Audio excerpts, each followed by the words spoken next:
All right, well, welcome everybody. Happy Saturday. Welcome to Ripple Phoenix. Let's give also a big thank you to Ripple for hosting this event today. So quick introduction before we get started. We are here we reached out, the Queer Center has reached out to the community and asking for feedback and what needs to be discussed and what needs to be brought kind of to the forefront. So our discussion today is going to be about just confronting racism in the queer community. I'm going to be your mediator today. My name is Boy Alex. I am your current 2026 Imperial Court.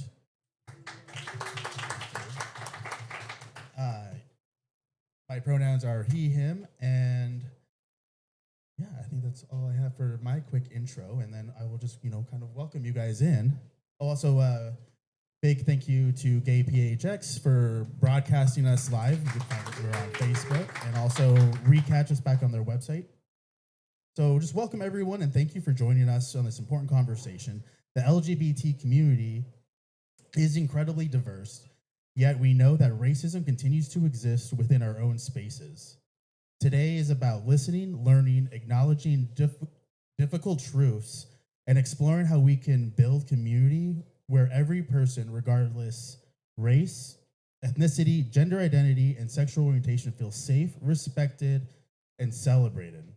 So the goals for today is not to assign blame, but to foster understanding, accountability, and actions that we can encourage respectful dialogue, asking everyone to approach this discussion with curiosity, compassion, and willingness to grow.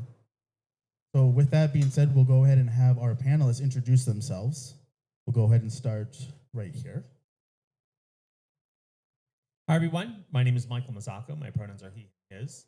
I am a candidate for Phoenix City Council here in District 4.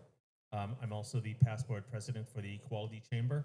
I've been on that board for 7 years. I'm very proud of the work that I was able to do with that chamber, hiring staff and turning it from a fully volunteer organization to a fully staffed organization. I'm also currently the chair for the City of Phoenix Human Relations Commission. And I've sat on a number of other community boards and commissions here in town. My real job is Michael Mazzocco Events, where I get to produce events for nonprofits and fundraisers around town, as well as in here. I didn't mention I'm a citizen of the Delaware Nation. We're based in Anadarko, Oklahoma. Not one of the 22 native nations here in Arizona, but one of the East Coast tribes that was relocated, pushed across the country into Texas, and finally settled on allotment land in Oklahoma, where my family still resides. Our indigenous name is Lene Lenape, and my clan is Turtle or Tecox. Thank you. And before we get too far, I will ask each panelist to do kind of a little icebreaker and two quick, easy questions. What does community mean to you? And one hope that you have for the future of the LGBTQ plus community? Wow. Community means family to me. Community is family and friends. And that's truly to the heart of how I feel about Phoenix. And that is what sitting on these boards and the community advocacy that I've done has given me, is a sense of family when I'm around everyone. And my hope for the LGBT community is that right now, like Senator McBride said recently, we are in a slingshot era. We're being pulled back from the rights and from the rights that we have worked so hard to win, that we won for ourselves. And they might be being pulled away right now, but that is going to end soon. And we will shoot forward, we will win these rights back, and we will have equality.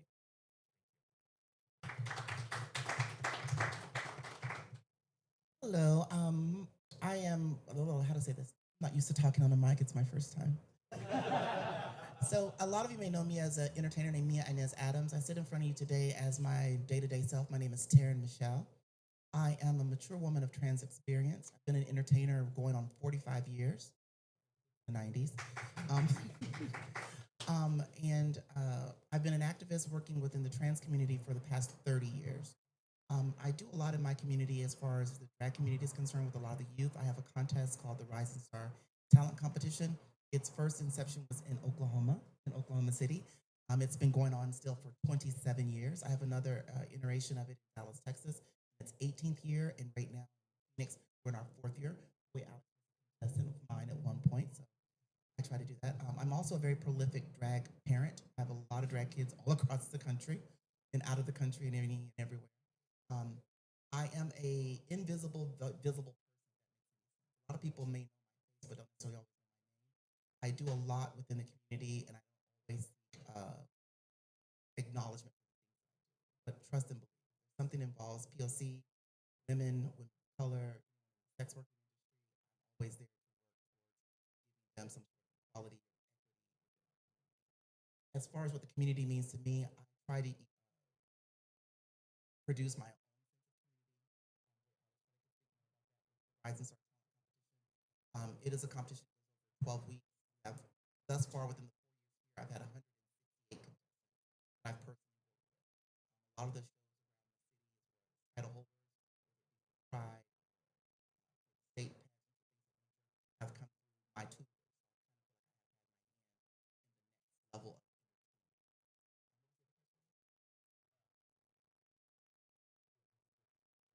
My hope for the community. I won't sit and try to say I see things through rose-colored glasses, but I just want there to be a middle ground or an understanding. Sometimes you don't have to know everything about a person, but you need to know something about a person. And oftentimes, I think we utilize stereotypes as well as what we see in the media and misunderstandings to equate who we think a person is. So if I can right that wrong or either set you on the path of what is or could be right, that's why. Thank you. Hello, my name is Eric Turner. My pronouns are he, him, his. I am the founder of the Open Circle Art Collective. We produce no-cost or low-cost art events here in Phoenix. I'm also a kinsman of the Phoenix Boys of Leather. I'm active in the leather community, and I am a local artist. I donate my work to a lot of different organizations for fundraising. I do the art posters for Stray Cat Theater.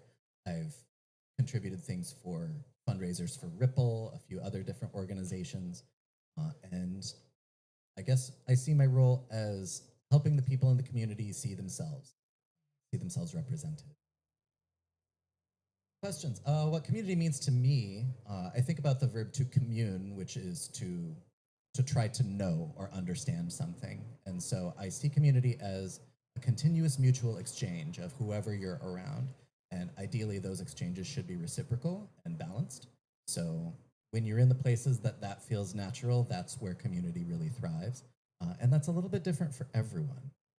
As far as my hope for the LGBTQ community is, it's less a hope and more a certainty, because looking at the past, many have tried for centuries to make it so that we aren't here or we can't be seen. And they have yet to succeed at that. We have thrived despite it. And if we look at periods like the 50s that were really, really buttoned down, and then followed by the 60s where everybody came bursting out, and then followed that through the 70s and the 80s, everybody started buttoning back down again. And in the 90s and the early aughts, everybody came busting out. So I feel like we're in a contracting period right now where everybody is really conservative and scared. But looking at the past, I can see that there is another movement coming forward. And I think that we are all going to be very visible and thrive.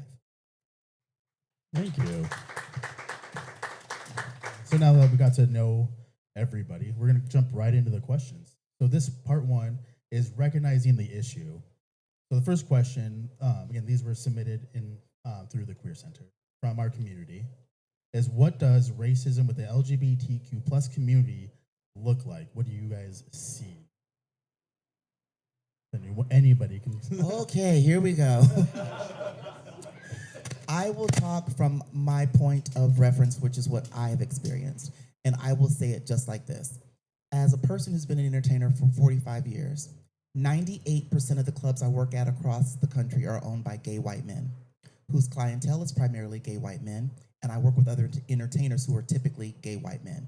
So as a trans woman of color, when I walk through the door, and I can use frank language, I know that no one who's in the bar is trying to fuck me. So therefore, when I walk through that building, I have no choice other than to be a team player. I can't do drugs in the bar. I can't have sex with the participants in the bar without it rectifying on me in a negative manner. There are people who own bars in this community and across the, when I say the community, I mean the entire gay community, who in my opinion are predators or people who take advantage of things. And I know that they're never gonna take advantage of me in that way. So I always have to be part of the program. I've been able to eke out an existence for myself because I at times allow myself to be tokenized. And I will say that I understand that. There's nothing wrong with tokenization when it's of your own choice. I look at the greater good and the things that I'm able to do through that tokenization. And because of that, I'm able to offer opportunities to people who probably would never got an opportunity in the first place. Oftentimes within the entertainment that I'm able to do, I'm given typically the worst night of the week to do something with. Let's say a Tuesday. I'm able to take that Tuesday and turn it into something exceptional to the point that other bars will reformat what they do on Tuesdays to allow me to have my Tuesdays. Even with that being said, it's very sad. We just had a Juneteenth show at a bar in the town, and the room was packed. But to know that the owners of that bar and other bars don't see any value in black dollars is upsetting. We can continuously do well, but the truth of the matter is, oftentimes, because these owners are predators on the people who come into their clubs, they don't see us viably, so they don't want us in there in the first place. If I'm going too hard, too fast, somebody give me a sign, because I'm telling you my truth.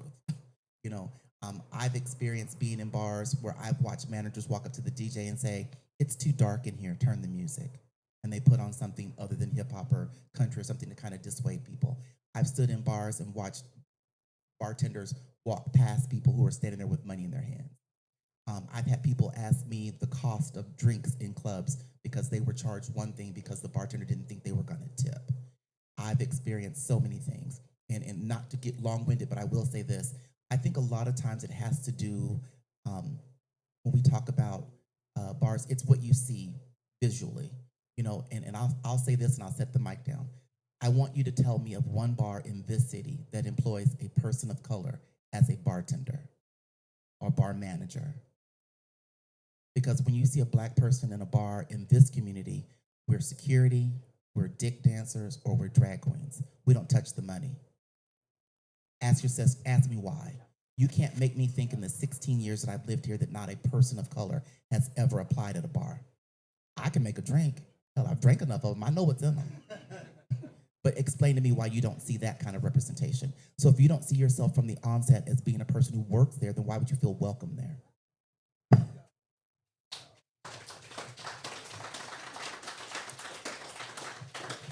And it's sad to get applause for that, because that is a truth. Yeah. But I think hearing it spoken out loud needs to be applauded, because holding that to your chest allows it to continue. You were talking about being seen. As an artist, I feel like I am one of the people that provides the lens through which people see the world reflected. I think that's what art does, is that's the lens that we see society through. And when I am looking at other people's work or looking at advertisements, promotions, they're not as diverse as I would like them to be. And when people, like you were saying, don't see themselves represented, then they wonder, well, am I supposed to be there? And I think that that lack of representation feeds back into people's implicit biases that they may not even know that they have.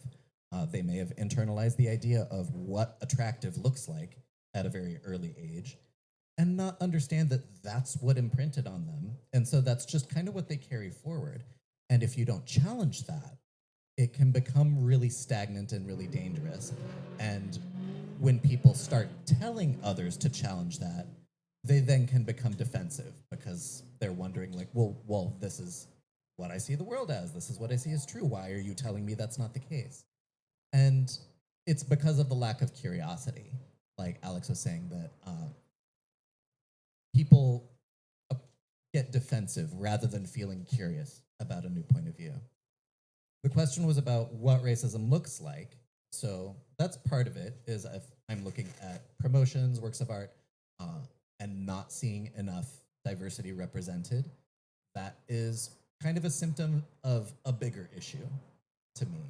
Uh, when we look at conversations on the apps, when people have that idea in their mind of what attractive looks like, and they think, well, I am not attracted to people of this race. And it's like, really? You've met all of them? You met every single one and none of them were attractive to you? People need to stop and ask, well, why do I have that thought? Having the thought itself is not a sin because we all grew up with implicit biases. Like it's an unavoidable part of the experience, but not stopping and asking, well, okay, where did that come from? Why do I feel that way? And could I see something differently? That's the threshold that more people need to cross over.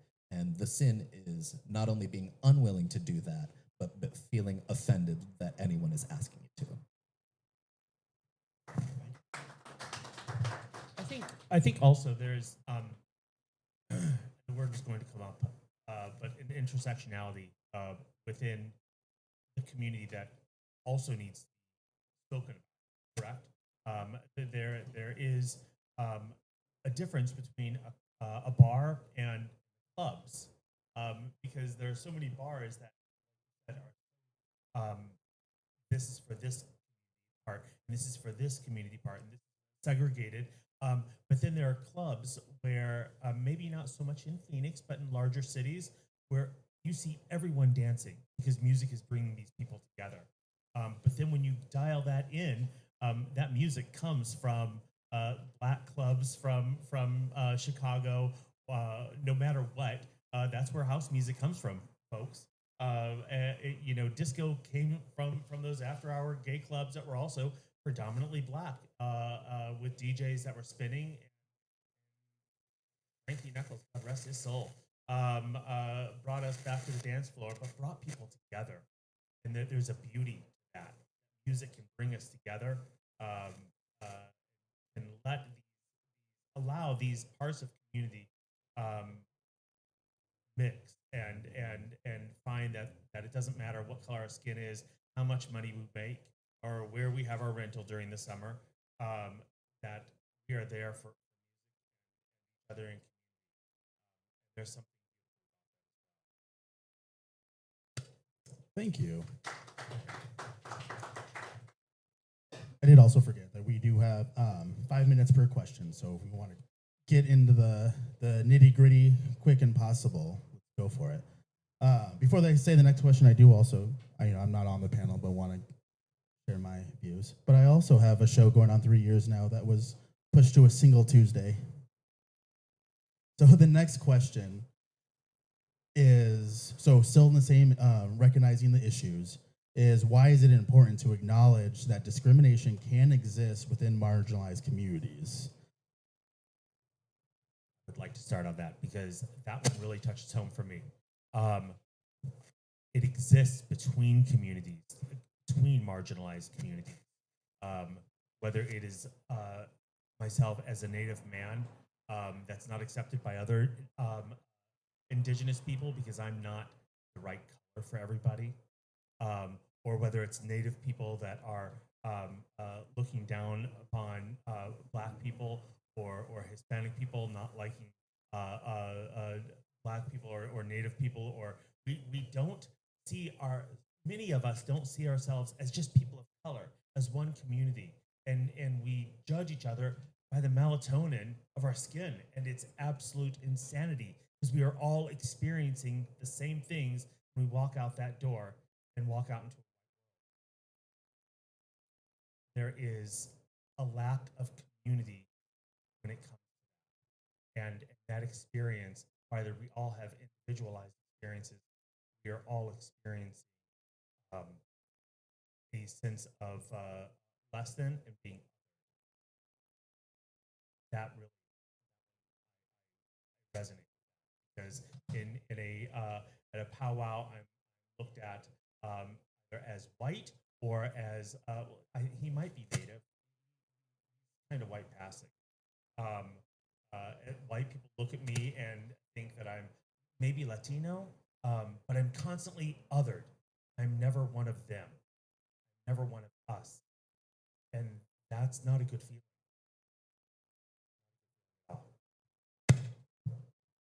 Well, I will say this: you talked about intersectionality, and of course, I come across just looking at me, I'm all of it. So I will say this: being a young beginning of my life, being a young man in the gay community, and being a young black man, I was fetishized immediately. Um, for every time I heard someone say, "Oh my God, I love black men," in the back of my mind, I always heard, "No, sweetie, you love BBC, not POC. You like us as a piece, not as a whole." And then when transitioning came about, because I know this might be hard to believe, I was a somewhat effeminate man. Um, there were people who looked like me, who were other black gay men, who pushed me away because I was too effeminate to be part of their gay community. So I was constantly just in a sense of being pushed, pushed, pushed, pushed. And I think that's why, as a drag parent, I pull people into me because I've been pushed so much in my life. I think sometimes people push things away for a sense of protection. It's self-preservation. That's not always a bad thing per se, but it is something that happens. Um, I think if we take a hard look at ourselves first, you'll realize that a lot of the problems that we have in the community start with self, and we manifest them outward, and then we blame someone else for that manifestation.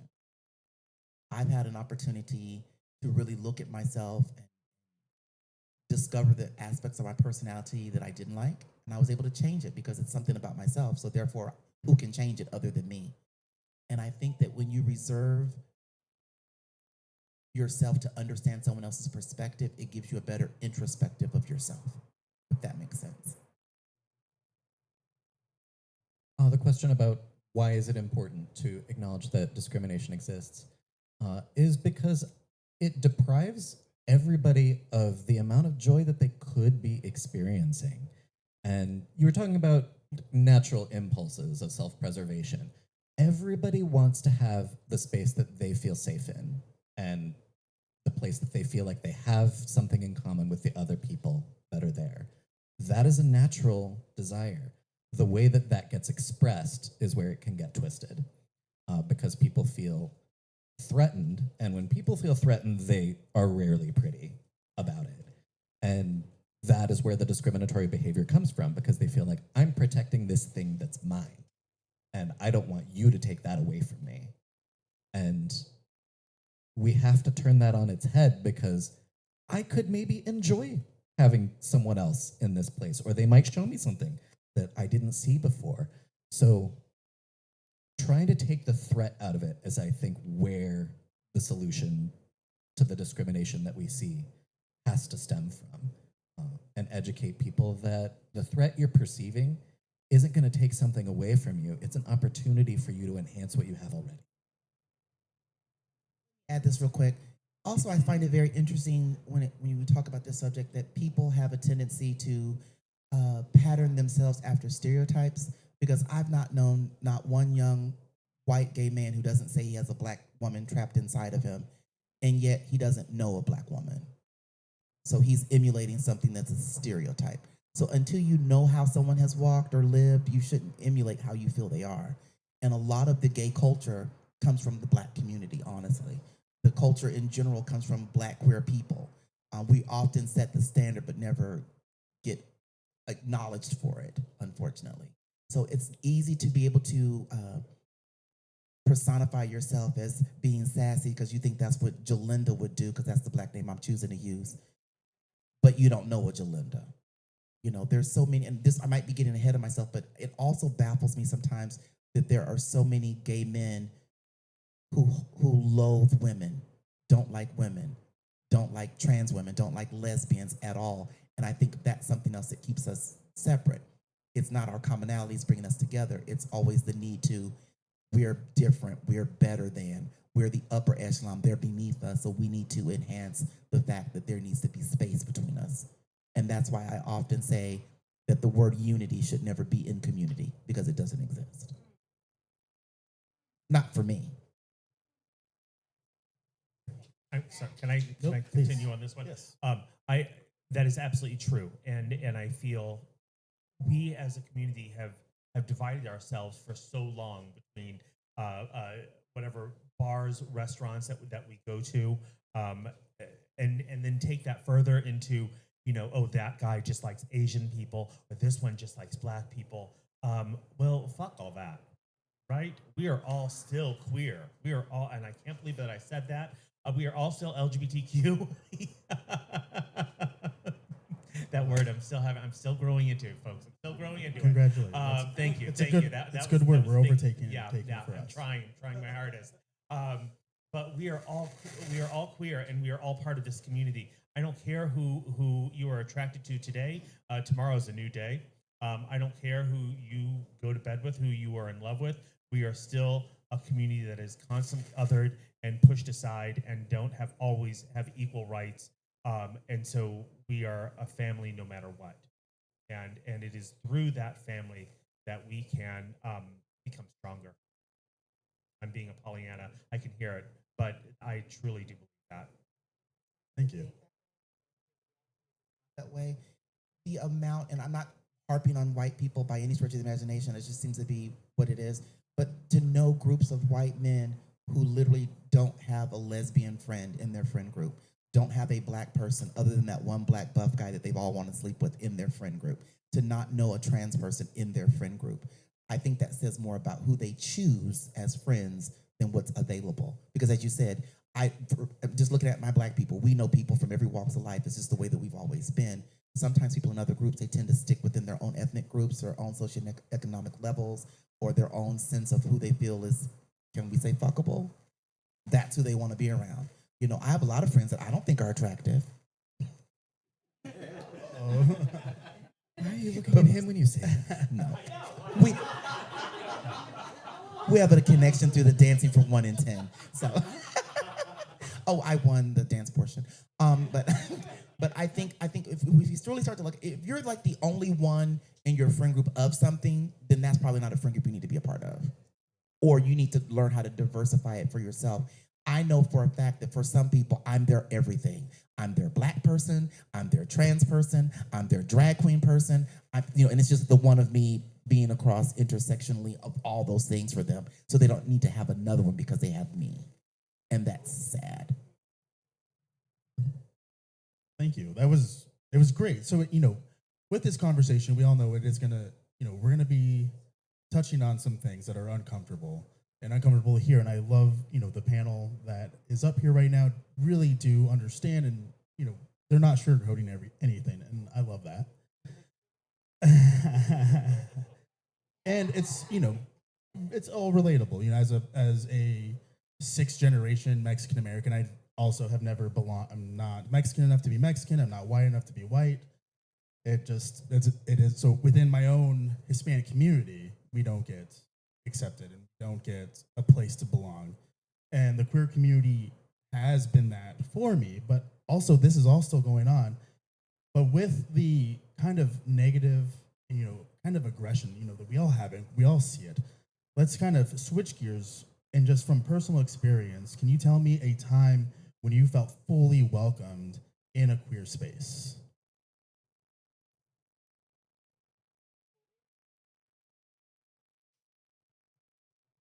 It felt fully welcomed in a queer space. Never fully, but tolerated for what I can do for the space that I'm in. And I'll leave it at that. I am a white passing man, so I feel like I have felt pretty welcome in several spaces.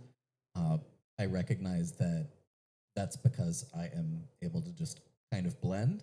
Although I've noticed that depending on where I am in the country, I can pass or not. I pass here because everybody's got a suntan because it's so fucking hot. But I went to the South once to visit a friend, and people were looking at me like, I've only read about them in books. So yeah, I can say that I have felt welcome in several places, but I know that's probably because I'm a man and I pass for white. I have a question. Were you welcome for you, or were you welcome because you were desired? Because there's a difference. I think at different points in my life, when I was younger, I think I was more desired, but as I've grown older and found my people that I want to be with, I have felt celebrated for who I am.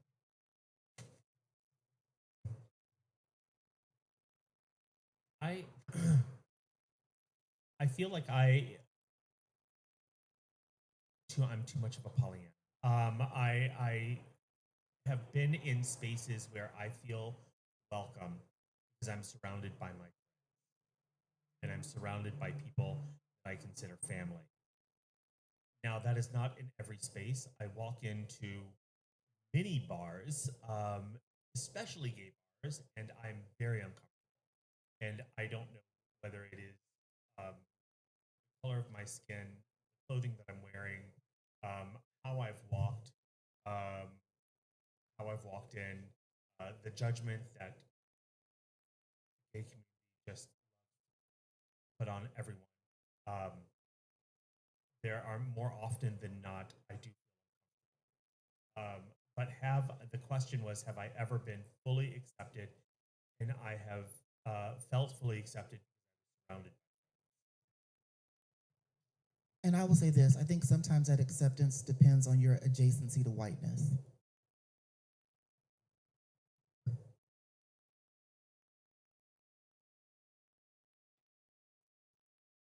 You've, I think everybody has touched on this, so we can run through it, but I do want to acknowledge everybody's questions.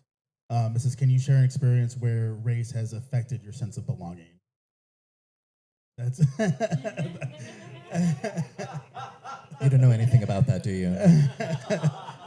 I do just want to give respect for the questions that were given. I am trying to find words that will not put someone else's business at a disadvantage. I will say this. I've produced many shows in the Valley. That's primarily what I'm allowed to do. I'm also a grant writer, wink, wink. But there was a time where I was working at a particular location, and the owners of that bar were trying to take away something that I built. And the community turned on them, rightfully so. But at the end of the day, they came to me asking me to call the dogs off when they were the ones who sent for them.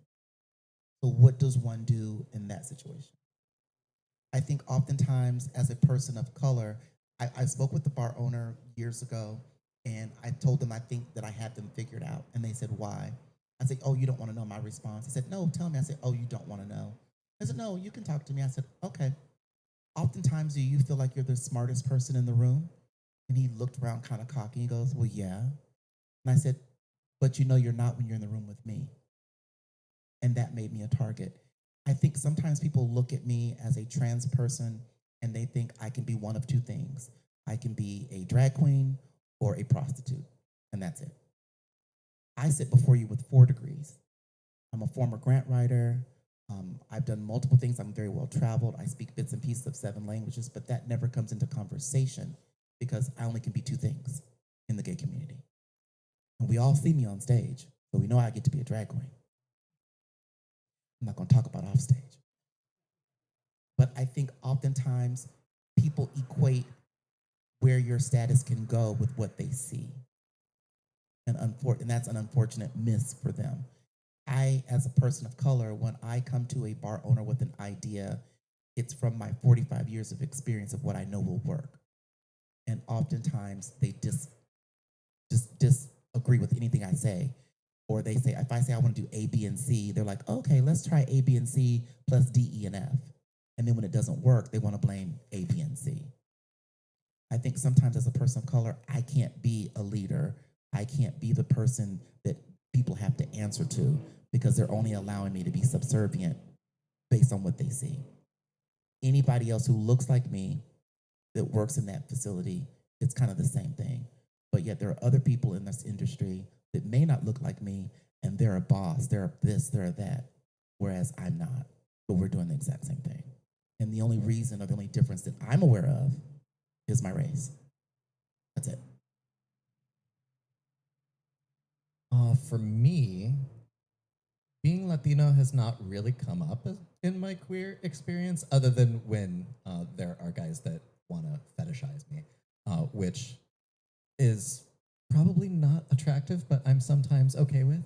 But I heard a theory actually about that when you are truly fetishizing someone, what you are getting off on is the difference you see in power between you. Like you're getting away with something. Uh, and that I think is super problematic. Uh, my ethnicity has affected my experiences actually among like my Latino family because I don't speak Spanish. Uh, my mom's generation was trying really hard to assimilate. So we had very American food on Thanksgiving. I was encouraged not to be out in the sun because I don't want to get too dark. And uh, so I had difficulty relating to that part of my identity. When I'm with queer people, I think I'm clocked more for being effeminate than being Latin. And then that can be a plus or a minus depending on who you're talking to. So wasn't allowed to go out during the summertime outside. Yeah, I mean, just today, my mother remarked how dark because I'm out walking every morning, and um, I will go back to um, being native in native spaces and how uncomfortable that can be because I have a white father, Italian last name, I'm white passing. Um, White people, white. So when I'm in native spaces, enough, and there's an inside joke within the native community that always Cherokee. And so when a native person says, "Are you Cherokee?" and I immediately, respond with, "I know the joke, asshole." Like don't come. Um, um, I frequently am not accepted by the native community because I'm not native enough. Like I said, by the Italian community because I'm not Italian enough. So who am I? I'm Michael Matako. I relish that, but do I feel accepted?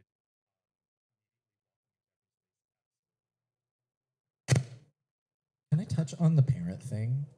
I've had to unpack this a bit in therapy. And I think about how our parents' generation, uh, they were probably trying to make sure we didn't get killed. And like, I know my mother told me stories about when she was younger, like, she would get followed around in stores, and being a Mexican woman was a problem. She lived in the Midwest with my dad for a long time, and like, she was this total exotic creature. Um, some lady at a church function asked her, like, "I heard you're from Mexico." And my mom said, "Well, last time I checked, Arizona was one of the 50 states." But they were trying so hard to assimilate because it sucked so much to stand out. And teaching their children how to internalize all of this racist shit was a means of keeping their kids alive. And now we're having to look at it like, wow, this was really fucked up. But I feel like they were coming from the place of trying to make sure we didn't get lynched or killed. And it's now we're having to look at it and say, we understand the intent, the impact is different. And that's where I think that's what we have to look at with discrimination in general. We have to look at the impact and understand what it is. And changing that impact has to come from understanding, like, what is the intent in the first place and how can I make that change. That's what leads to meaningful change, in my opinion. I think Michael Jackson sang a song. I'm joking. Make that change, baby. As a gay man, also, I think it was a couple of years ago. There was this meme or where it was talking about how for the first half of our life we are trying so hard not to be us because we are constantly being clocked as being effeminate and gay, and we try so hard not to be who we naturally are that we spend the better part of the rest of our lives trying to figure out who we are, and that plays into that exactly, right? Our parents are so on point. Were teaching us their own internalized um, phobia of themselves. That everyone wanted to be America, and rah rah America in the 50s and 60s when our parents were growing up. That they were teaching that to us, and we want to celebrate our diversity now, and we're having a hard time finding that in ourselves. On top of finding out who we are just normally as gay men and women in our community, and so I think there's just it's like an onion of layers here that we are trying to constantly unpack about who we are. Just today, I mean, I'm hearing things that that makes a lot of sense for me. So there's a constant unpacking. Um, go I want to acknowledge too that Mia, I'm sure you are way more exhausted of dealing with this shit than I am. Well, I do want to say this. You guys mentioned parentage. My grandmother is mestizo from Mexico. She married an Irishman. So my mom's siblings are 11 girls in her family. They run from darker than me to lighter than any of you in this building. I have a few aunts that were called passable back in the day. My dad's from a family of 22 kids. My grandparents were from the islands. So looking at this room right now, you guys could all be my relatives because that's what's normal for me to see people of diverse looks and ethnicities and backgrounds. I will say that about keeping your kids alive, I understand that, but people who look like me are still being lynched. I've watched this community earlier this year, before the, I'm gonna get the dates wrong, but before my birthday, before like the 17th of January, there were 4 trans women of color in Phoenix that were murdered. Nothing from the community. There was one white boy that went missing who we later found out was a drug addict and was using drugs, who the whole community thought we should unite for and look for. When this person left their home at 4 o'clock in the morning to go get a hookup and was found several days later. But the whole community rallied around him. But yet 4 of my sisters, not a peep. If I sound bitter or angry, it's because I am. You have a right to be.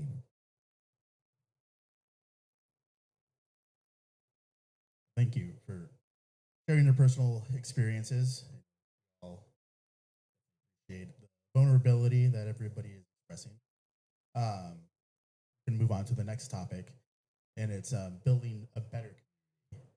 So the first question in this category is, what does true inclusion look like beyond simply having diverse representation? Again, my drag family, people from all walks of life. I try to make everyone that I come in contact with welcome. There's some people here in the audience that I consider to be very close friends, or people that I see and I get joy from. Right there is number one. I'm gonna call you out. But I think I don't purposely set out to say I'm going to find myself a trans friend or a black friend or a white friend. I just fall in line with those who fall in line with me. And oftentimes, I think it's people who are searching for something more, and I'm thankful that I get to be that fill in the blank for them.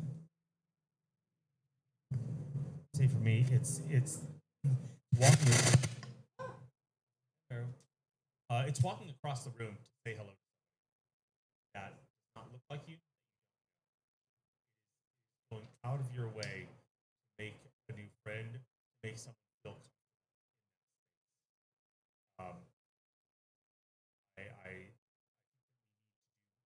more of that, and I can't even remember what the question was, but that is what's sticking out in my head right now. The question was, what does true inclusion look like beyond simply having diverse representation? And that's exactly it. It truly is making sure that you're going out of your way to welcome everyone. Representation is wonderful. That's why I'm running for city council right now. That is one of the reasons. But it is going out of our way to make sure that everyone in that room is exactly what color of skin, how well you know them, how much they make, how many rental properties they have, how many gay men have rental properties in this city. And I'm like, you know what? I rent with my husband on 22nd Avenue. Sorry, I'm not one of y'all.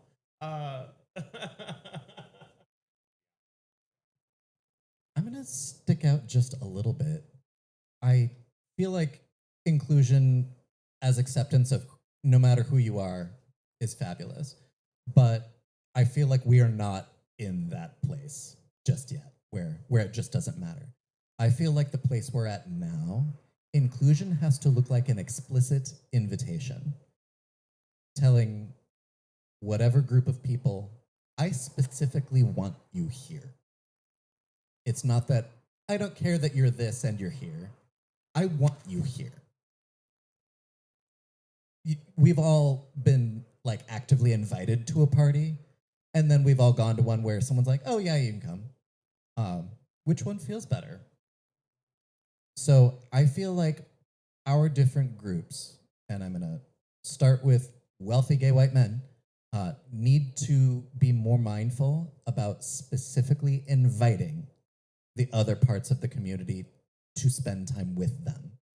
And I feel like I want gay men to do that with lesbians. I want cis people to do that with trans people. I want all of the different people of color to talk about all of the ways that they are the same and learn about how they're different. And that has to come from, hey, you're not like me. I want you around. That's what I think builds that bridge. I don't really see that issue amongst the communities of people of color because we've always existed together, whether it was through poverty or just being lumped together because we weren't the chosen ones. When it comes to my opinion of, because I've been invited to those parties that the wealthy white gay men have, and oftentimes I think they are in a competition with themselves to assimilate to the heteronormative ideal of success. And that's why they push other people away. I've experienced wealthy gay white men who, if they didn't say, or I don't think they can admit to themselves that they were even gay, if I'm being honest, because of the way in which they chose to live their lives. That was just the small part. Oh, yeah, I fuck guys. Other than that, I'm normal, whatever normal means. I think that if we truly got to know ourselves, we'd better be able to learn who other people are. I think so many people are truly unaware of who they are. You talked about being born with biases. Part of what I do is I teach a biases discussion amongst corporations, and I think that biases are something that we all have. But I think people aren't willing to face those biases within themselves, and that's what perpetuates ongoing separation. Until you've dealt with who you are, you shouldn't deal with who anybody else is because you don't even know yourself. Absolutely. And I think that people grapple with the idea of bias. Like they hear the word bias and immediately like, oh, well, I'm not like that. But I've got news for you, honey. You are. Everybody is. And they hear the word privilege and they think, well, like, that's not me. Like, everybody has some relative amount of privilege in comparison with other people in the world. Some people have more of it, but everybody experiences that. So I think that being willing to look at bias and privilege as neutral and just understand, well, okay, where am I at with that? Then I can maybe unpack and understand it better and see how it guides my behavior. Being curious about those things about ourselves, like you were saying, really knowing yourself is where that solution has to come from. But I think part of that understanding is realizing that having that privilege is not neutral, regardless of whether you act on it or not. A lot of gay white men, I keep talking about gay white people, but a lot of gay white men, they were white before they realized they were gay. And that's just the privilege that they have. I'm involved in a lot of transgender groups right now where a lot of white trans women are trying to call all of us trans people to the forefront because of these laws that are going on in reference to trans people. And I often say to these white trans women, where were you, sis, during Black Lives Matter? You want me to stand up for everything, but you're not willing to stand up for something unless it directly affects you. Case in point, Caitlyn Jenner can't fly now because it has to say male. I think that's just delicious irony, personally, But yet they want to, and speaking of Caitlyn, she transitioned in 3-4 days. Yeah, microwave, just pow. We derogatory comment. We call it microwave trannies. They just want to pop in and ding and be done. But yet, Caitlyn has literally multi-million dollars to transition with. She transitions, and then you want to make her a general in the trans movement, not a foot soldier. I've been transitioning or whatever this is I'm doing for some decades, and yet, she immediately gets status over me because at the end of the day, a lot of these trans white women don't realize that their emotions and the movements and the way they move through life is still that of a cisgender white man. And they don't realize the privileges that they still think they carry, although they're presenting as a trans woman, people still see them as white men. Yeah, I want to clarify. I don't think privilege is a neutral thing. Privilege is destructive. The having of privilege does not make you a good or a bad person. It's what you choose to know about it and do with it. I think that kind of decides. I was at the NGLCC conference a few years back with Logan Wick, he out branding, and we were, I forget if we were going through a portico share or something, and he put his hand up to stop the traffic, and he says, I recognize that I have the privilege of a white male now, and he's a trans man. And it is something that I recognize and I understand. He's Latino, but comes off white passing and comes off as a white passing man. And he recognized that privilege that I had never even understood until he shined a light on it. Boy, it was Yeah, it's the understanding that taking a step might cost me less than it would cost someone else. Like you were talking about, trans women of color are much more likely to face discrimination with law enforcement, to be arrested for simply walking down the street than a trans white woman. I'll say this as an example. My gay dad is a white man. I love him dearly. His name's David Bridgman. And I had to explain race to him oftentimes because he's like, well, daughter, I don't see a difference in you and I. And he's from Tulsa, Oklahoma, by the way. And oftentimes I'll tell him, I say, Daddy, you know, you and I could be standing on a porch and there could be some racist sharpshooter on the top of a building across the way. How many steps do you think you could take before he realizes you're gay? He goes, well, I don't know. I said, well, probably within earshot where you guys could have a discussion. He could shoot me on sight. That's the difference, that you get to take at least a step. On sight, I'm different. I'm not what they want. Pow, immediately. And I think that's something that he never realized. And, you know, and we have these discussions often. He's like, well, you know, daughter, that's just not the way that I see life. I'm like, but unfortunately, that's the reality that a lot of your friends see life. And they would always ask him, why do you have all these black kids as your kids? He's like, well, they're just my kids. There's no difference in what I see in them. And I think here in times there's been some entertainers here in the Valley that ask me, because I'm such a prolific mother, why I have so many kids. And I often say to them, are you upset because all the white boys want to be me and not you? And that's the crack on their face that they often get. I think people want to emulate who I am, not because of what I look like, but because of what I can provide.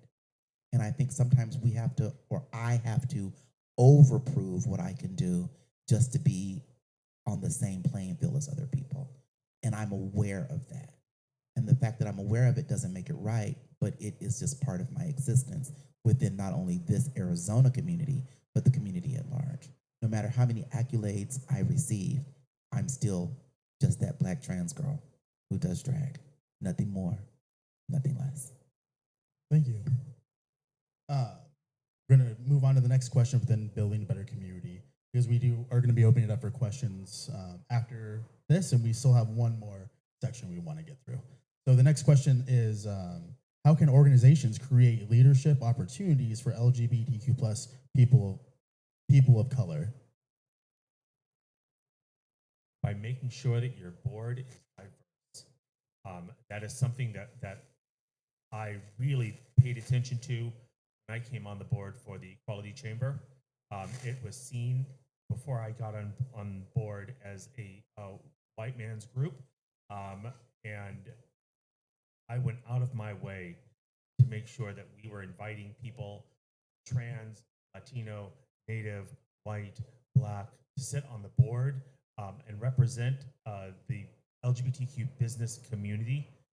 And from there, we can groom into positions of leadership onto that board.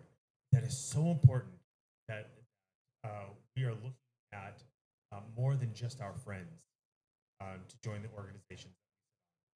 We have to look outside of our friend group to make sure that those organizations are diverse and filled with opposite ideas that we carry. Otherwise, fall flat.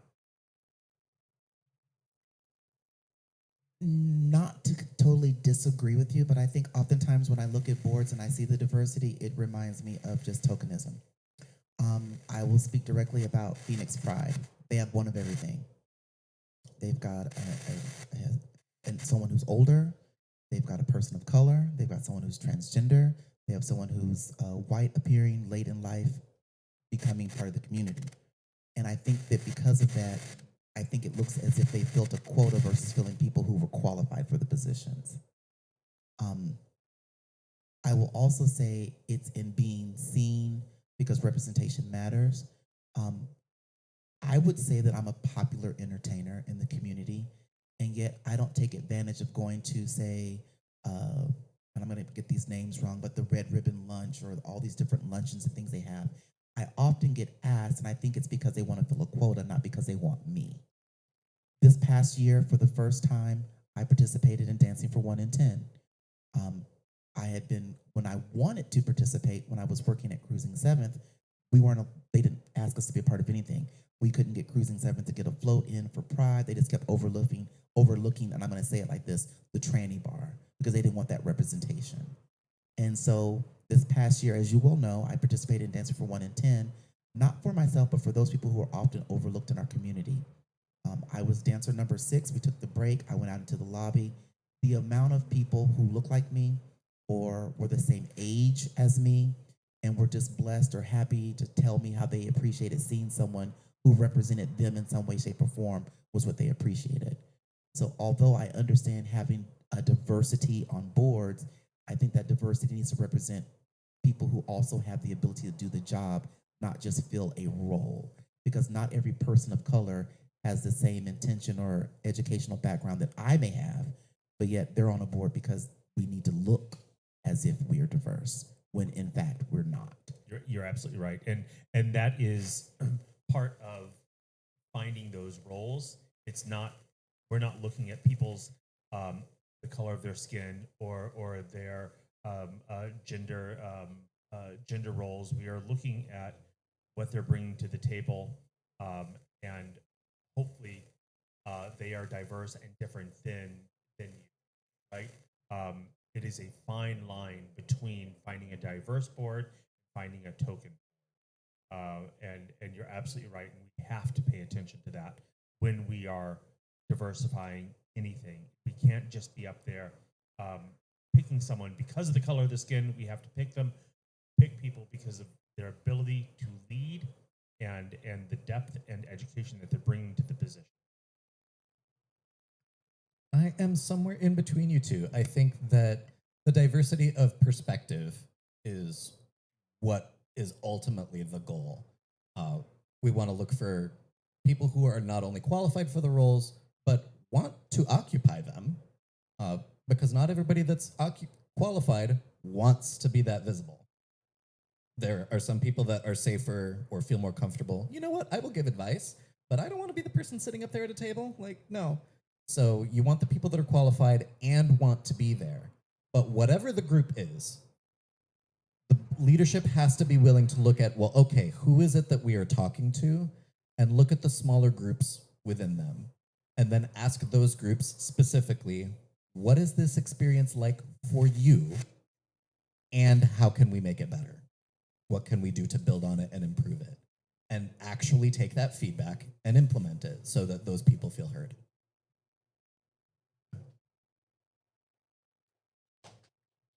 Thank you. So continuing on with building a better communities is how can organizations create, oh wait, did that one. What changes would make local queer spaces feel more welcoming? To actually be welcoming? We should have Mia do everything. Yeah. I think that was, I mean, like I say, I work in a lot of bars, and if you've ever encountered me in public, I'm just a genuine person. I speak to each and every person who walks through the club. I oftentimes in my mind pretend like it's my bar and I'm welcoming you to my house. So, hey, how are you doing? Where are you from? You know, I talk to each and every person that walks up to me. I go out of my way to make sure I walk through, are you okay? And I do the little okay sign. And that's just the one thing that I do. Unfortunately, so many bar owners in this community just don't do that. They talk to people who they want to prey upon or who they want to hobnob with, and that's it. When that might be 3 or 4 people might walk through the bar that, might be of their echelon, so to say, but there's hundreds of other people that walk through the bar. I never understand when someone says, well, I don't know what to say to them. The word hi is universal, but you can't speak to them because you don't want to fuck them. Let's just call it what it is. I think a lot of the male directive is, who can I score with? Who can I have some sort of compatibility with? Or be seen next to. That part versus just walk. I mean, there are events that go on that I just don't understand sometimes because they're events that are like, I'll just say this. I'm trying not to get in trouble. You're already in trouble, baby. I find it interesting that some bars will have events for Black lesbians, but not for Black gay men. And that baffles me. I think because they think women are more docile, and I've watched them tear places up, but I think that they allow the Black woman, gay woman, to come into their event because they will have no part of the event for themselves. But when Black gay men come in, I think that they might feel that someone's going to hit on them or make them feel uncomfortable because they don't want to be like, well, I'm not interested in you for whatever reason. And I don't know because I'm a former Black gay man. So, I can just only speak to that experience. But to literally be in a club and watch people gravitate to people, and I'll just say it like this, the pretty people, is kind of upsetting because there's so many other people that they could be speaking to in general versus just those that they find to be attractive. I think it's sad that we allow in this community sexuality or sexual aggression to lead how we lead. Does that make sense? Okay. I love what you were saying about treating people like it's your house and you want to make them feel welcome. The challenge I give to everybody and the advice I give is look for the person that doesn't look like they're having a good time and go up and greet that person. The 3 questions that I tell people to ask, if you don't know what to say to somebody, compliment something they are wearing, not what they look like, something they are wearing, because it's something they chose and you're complimenting their taste. Ask, how are you enjoying the evening? Not are you, because that's a yes or no question. How are you liking it? That invites more of a conversation. And if you are wanting to flirt and you want to go there, ask, oh, who did you come with tonight? Are you with friends? At that point, they will let you know if that door is open or closed. But the conversation shouldn't hinge on that. You want to make the person feel like they are happy they came.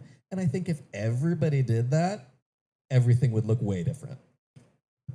I think oftentimes as a host, I always pick the person who's not going to be chosen. I don't there's always the straight man that's up front. Oh, kiss my husband, put your boobs in his face. Absolutely not. I choose the people who I think people don't always choose to speak to. And those are people who've become fast friends. They've all become my nieces and nephews, or not fews for those who are non-binary. And I think that's something that's always assisted. Because sometimes people are just, no one ever talks to me in the club. I'm like, how can you be in a room full of 100 people and no one speak to you? And I realize because of desire oftentimes evokes that.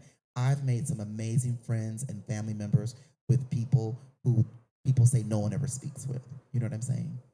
So I always choose the people who are not chosen because I know that at a drag show, everybody wants to be part of the show. And I've gotten some funny things from people who no one ever talks to me. I'm like, well, bitch, I'm in front of you. Do you not see Black people?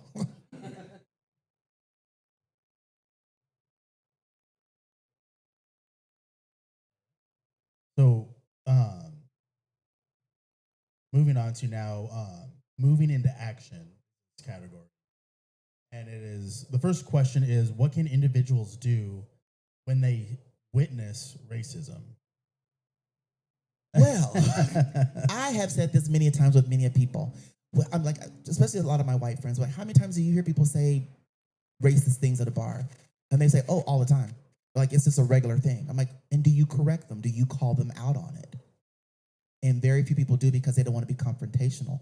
I said, well, we need to go back to making people feel embarrassed to be that way. And I understand that sometimes it's the way they were brought up, so on and so forth, but call them out any and every time you get an opportunity to do so. Call that ass out on the carpet. I do. Sometimes I do it and I try to evoke a sense of humor to make them look back at themselves. Like there's sometimes I've had some people like, oh, don't talk to me, I'm a little uncomfortable. And I'll look at it'll be a white lady at a drag show. And I say, well, why are you uncomfortable? We're the only two white ladies in here. We need to stick together. And that makes them laugh. Or sometimes I'll say, I understand your point as a white person myself. And they say, well, what do you mean? I said, well, the black people understand. There are light-skinned black people. I'm dark-skinned white. And it makes them understand that, at the end of the day, we're all just people. And you're allowing the vessel you're in to determine who you can and cannot be friends with. I will go over to anybody. As of right now, I am your auntie or your uncle. I don't know what you're into. But, and I just try to disarm people with humor to make them actually look back at themselves and see, you know what? I can rock with this bitch. She's stupid. Yeah, I completely agree. It is calling it out immediately, but that's also calling it out, right? You are not constantly unpacking your own biases. Okay, well, crunchy, I guess. If you're not constantly unpacking your own biases, then there's something wrong. You have to call yourself out. You have to call your friends out. You have to call others out around you. That includes family. It is not okay to use those terms, those words, those insinuations in my house. And I've said that and made it a very uncomfortable situation. My husband always gets mad when I do it. But it is unacceptable. And I want people to call me out when I say something wrong. And I will, and I have, and I hope I don't, but it will probably happen again. And that's just being self-aware. And I will also say, don't just call out racism, call out misogyny too. There's a lot that goes on in this community, and I think some people are just unaware because it doesn't happen to to them doesn't mean it doesn't exist. There are people who are transphobic in our community. There are drag queens right here in Phoenix that don't like women, whether they're trans, cisgender, heterosexual, whatever. They just don't like women, but yet they make their living dressed up as one. That just boggles my motherfucking mind. But that's their reality, and that's the truth of things. Call things out and really make people think them to why they believe the way in which they believe things. Because sometimes a conversation, I'm not gonna immediately. Can I ask a question real quick? How many of you guys, and you don't have to raise your hand, but I want you to acknowledge, how many of you guys have a friend that you know is racist? So then my question is, why are they your friend? You got to work on yourself first. I think sometimes when you're complicit in their bad behavior, it just makes it persist. I've been around that section of person that felt comfortable enough to me to drop the N-word or something. And the word itself doesn't bother me.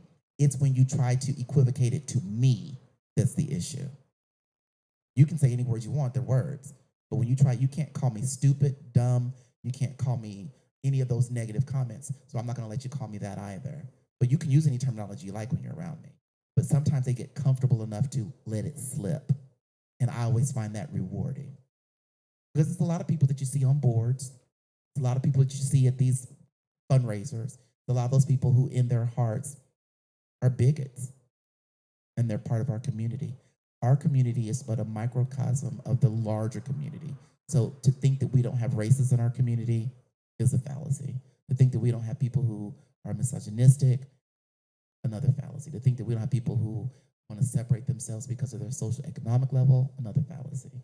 I'm not saying that all people have to blend together, but there should be somewhat of a common ground.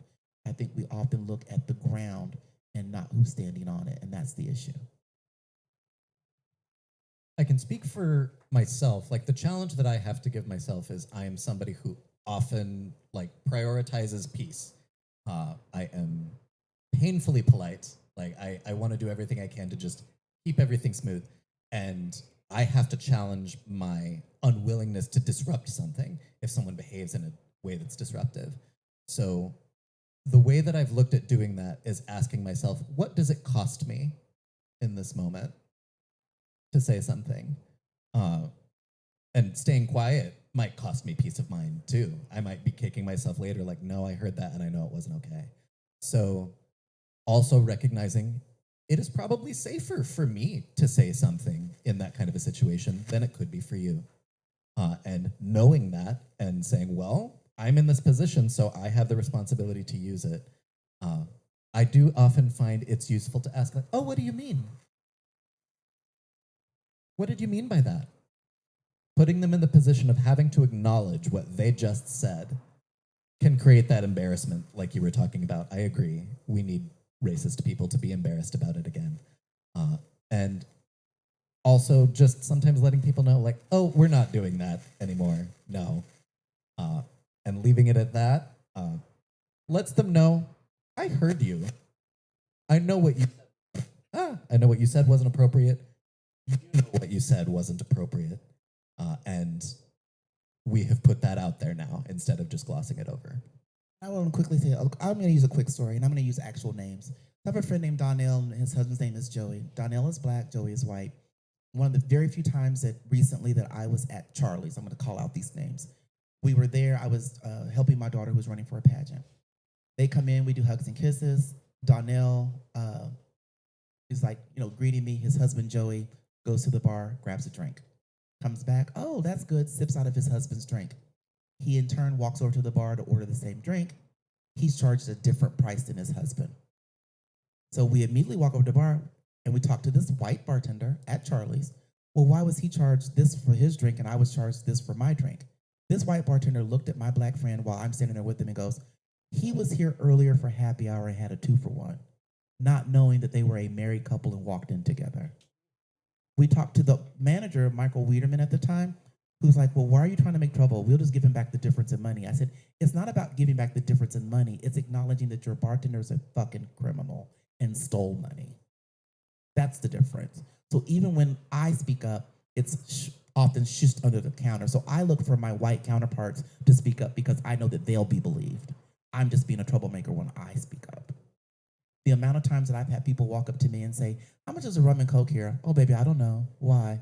Oh, well, when I got my first rum and Coke, it was $6. Then the next one was $8. Now this one is $12.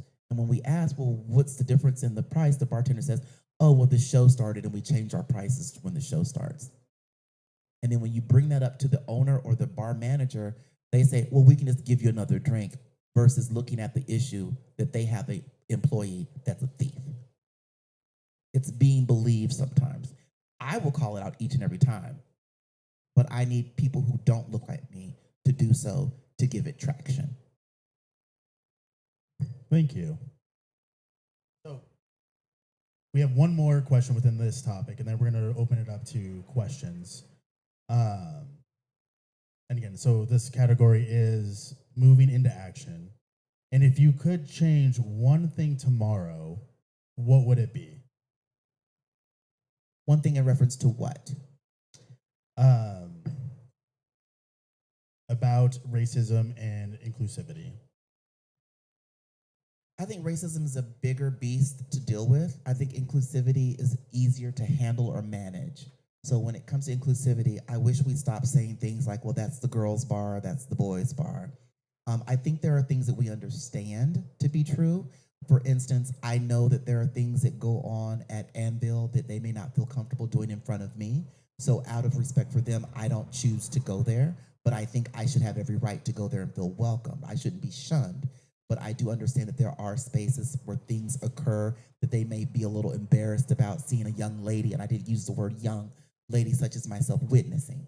But I wish we would stop saying that things are specifically for this group or that group. If it's supposed to be a gay bar, then if you identify as gay, then you should be able to be there and welcome.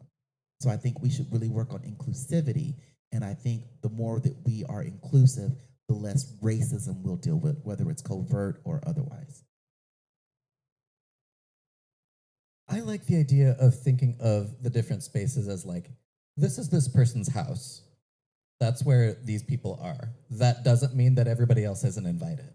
I think that you're absolutely right about looking at, okay, I know where my vibe is gonna be, and I can respect another place. Like if there's a women's only space that doesn't want a man in there, I am okay with that because they deserve to have that place. And if there is a group that primarily caters to Black clientele, I understand if I go there, I am a guest in their house. And that means I need to respect everything that's going on. I need to be curious about it and understand that's whose house I'm in. And I think that everybody being more aware of when you are a guest in someone else's space, and also the idea that just because you're a guest doesn't mean you're not welcome. That should apply to everybody. And everybody being good guests and good hosts, I think, is what that looks like. And that means greeting people when they walk in the bar, charging everybody the same goddamn drink price, and communicating what you're about, but also inviting everybody to participate if that's what they want to do. I say this all the time when I'm doing some speeches, but it is that Phoenix is made up of a diverse. We are many shades of color. We have economic backgrounds, renters and homeowners and bikers and walkers and unemployed and employed neighbors. Those neighbors come together and form our communities, communities that are inclusive of everyone. It's our job to welcome and to build the city that we want to live in. So that's what I want people to do is to welcome. Know that when you're in someone's home, act your manners, but you're welcome there. And we welcome all of our neighbors to sit down with us, to break bread, have a conversation, and build the Thank you. So we are going to be opening up for questions now, and kind of some guidelines is just we're going to have one question at a time, and would really like for you to speak from experience or something that more directly could affect your direct community or your experiences. Listen respectfully and avoid personal attacks, and just be open to learning. I actually have one question. Also, I would like to start, because it's something that I've picked up on just throughout the panel today. And a lot of references about queer spaces has been bars.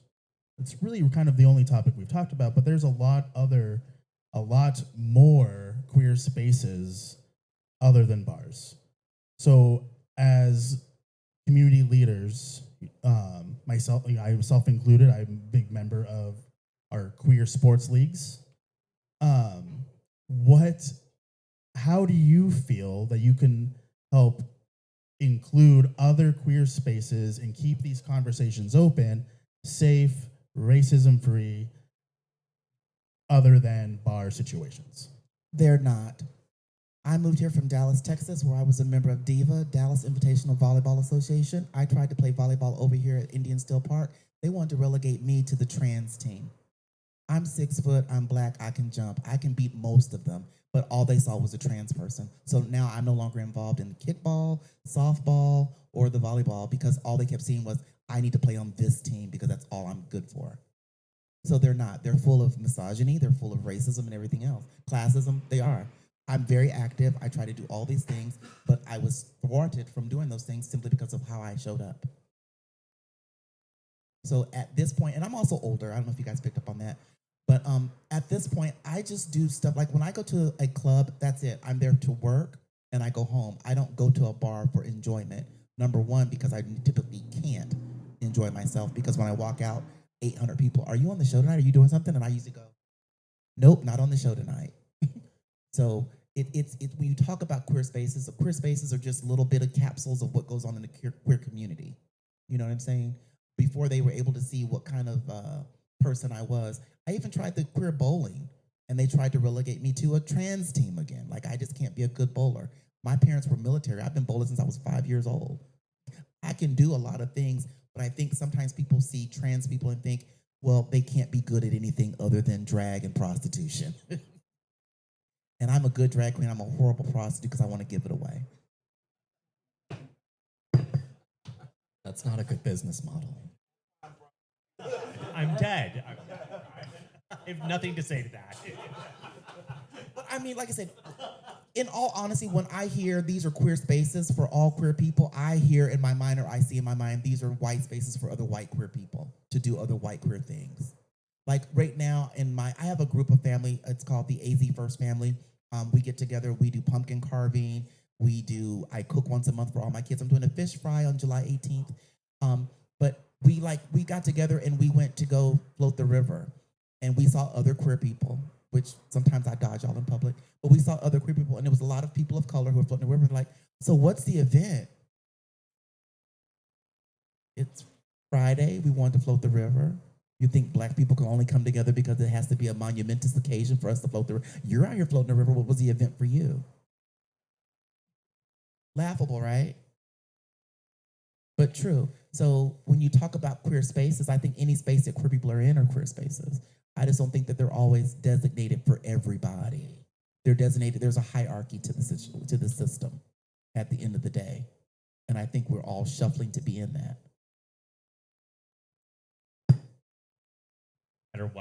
No matter what, we are still a part of the greater community, and the greater community has, like you said, a hierarchy. And we try to be inclusive of the entire community. We try to say that we are different, but we're not. We're not. And moments like this, it's wonderful. It gives me hope. When we walk out that door, where are we going to go? Yeah, right? It reminds me of 16 Candles with white kids. But the message, the message was what's going to happen tomorrow in school. Damn thing. I'll even ask you guys this as well. When you look at, like, this is something that I'm sure the black people in here can understand. When I walk into a space, you know one thing that I do? Count black people. Do you know why I do that? To see if I have a sense of safety. Does something crack down, who I think will have my back? So I look at things like we talked about representation. And I don't want to call any of the gay magazines out, so I'm not going to say Ion's name. But you can pick up one and flip through it. I want you to count the black people. Count them from cover to cover. I dare you to get past 10, to even make it to 10. Did we still think about if there's a black bartender at any of the bars in town? Did anybody figure out there's one at Oz. And There's one in Newtown too. Oh, there's two and out of 19 bars. at the Royale. Who? That's Jarek. Oh, Jarek. He thought he was a waiter. No, he's a bartender. Okay. Never bought me nothing from the bar. So we have 3. We have 3. Long way to go, though. How many white bartenders can you name? How many trans bartenders can you name? How many lesbian bartenders can you name? So I think, it's not a pipe dream. I think it's possible. I think the affects of racism are so deeply entwined within all of us that it's easier to work on inclusivity. And I think that because we would learn to be more inclusive with not only our taste and friends and family, that we would face our own biases when it comes to racism. I think we all look at people and think things when we see them. I think the difference is that some people can't admit that to themselves, whereas I do. That's an essential part, understanding where you are in the system and being able to recognize what that means. We were asking about queer spaces that aren't bars. I want to call out that we're in one. And I think if people want to have an example of what inclusivity in queer spaces that aren't bars looks like, look at what Ripple is doing. Ask them how they make it work, and then do that. And I walked in and saw there one black employee. I noted that. I did. Well, thank you. So opening it up for questions. Does anybody have a question for the panel? Yes. Hi. First, I want to say thank you so much for this conversation today. In order to get my question across to you guys, can I give you a little bit of backstory? All right, so I'm new to Arizona. I'm from Wisconsin, and I'm the first black woman in my Filipino family removed from my black side. So I was raised with a Filipino family as the first black woman in white suburbs, went to predominantly white schools, had predominantly white friends. So my proximity to whiteness was very entrenched. And then anti-racism finally found its way into my life, and I'm calling this out in my family, calling out in my friends, calling out in my community, and everybody who once I thought was like this, where were they when BLM was up? Where are they now? So like now I'm in the space of I'm not going to abandon my anti-racism, but it's also really hard for me to maintain a community when I'm trying to help this community see what you're doing as harmful, or community members, I should say, as harmful behavior. And you know, it's little like mental and emotional lashings to have to keep putting my humanity out there for these people to understand what I'm trying to communicate to them. So it's gotten to the point where it's like that span of wanting to do that work and to have those conversations getting significantly shorter. So how do you come back from that, knowing that these are like solutions for us to decolonize our minds? How do we regain, like, this for me, like how would I go and just continue to like rebuild community when it feels so isolating, being the only one that like being so othered by friends, by family? I'm too white to be black. I'm too Asian to be black or white, but I'm weird enough to be super cool with the white kids, but then once my blackness shows up, now I'm way too black to be. So there's just this lack of belonging everywhere. So I don't know if you guys can give me any insight into like how do you regain that ground of trying to rebuild community? And do you mind giving your thank you for that. Do you mind just giving your name and pronouns for the panel? So sorry. My name is Alana, and my pronouns are she, her, hers. Welcome to Arizona. Yes, welcome. The easiest way that I think of, and I want to talk about the emotional labor that you're talking about. Like I was saying, like, I know all of this. You're way more exhausted than I am. And I have to recognize that, right? So it's asking the people around you who enjoy you and who care about you, what is it about me you like? Why do I matter to you? What levels do we connect on? And when they are able to verbalize those things and say them out loud, that is when you can say, I am so glad that you value that about me. This is what I value about you, too. And this is a blind spot I see.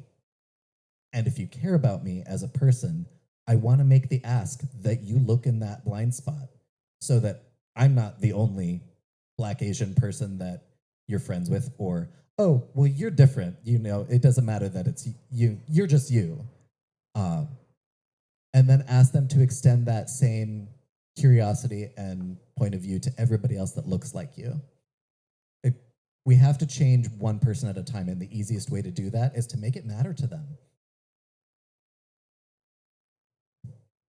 I feel you, see you. That is something that I grapple with. And I have found, for me, what has worked being comfortable and having to say fuck you. I am always going to be me. I'm always going to be Michael Mazzocco, who will queen out sometimes, and is fabulously imperfect, and I am constantly comfortable being uncomfortable, and that's the ground that I walk on. It is being uncomfortable.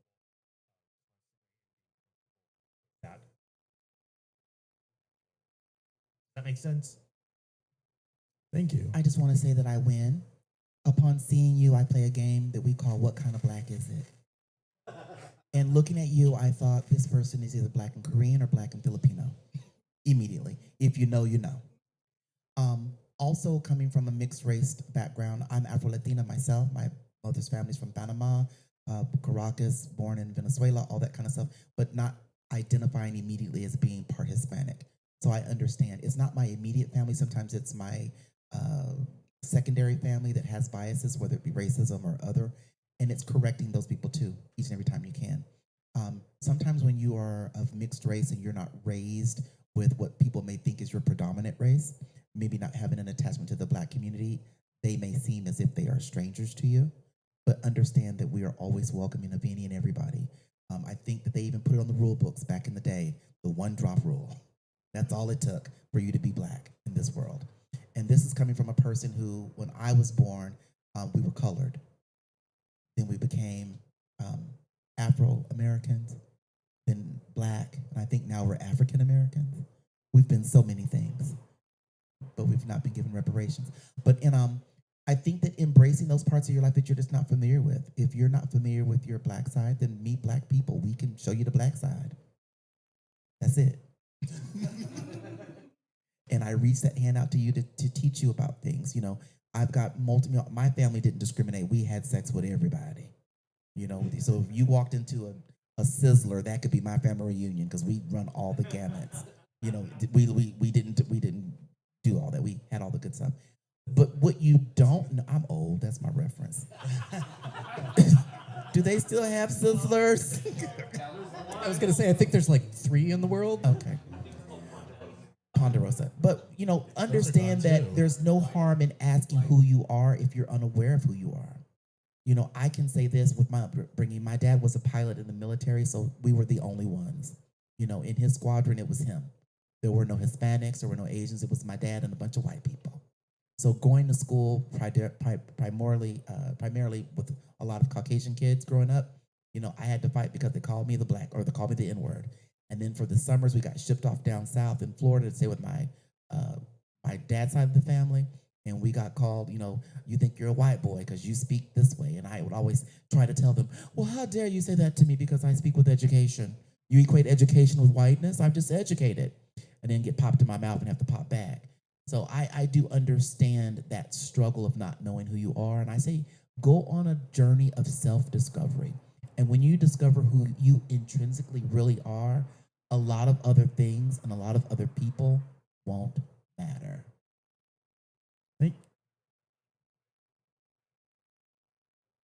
It is the onion, and we are constantly pulling back those layers. Constantly.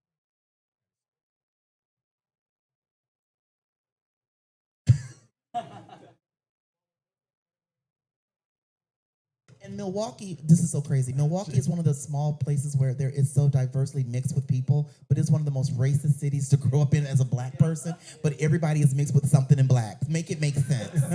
Am I lying?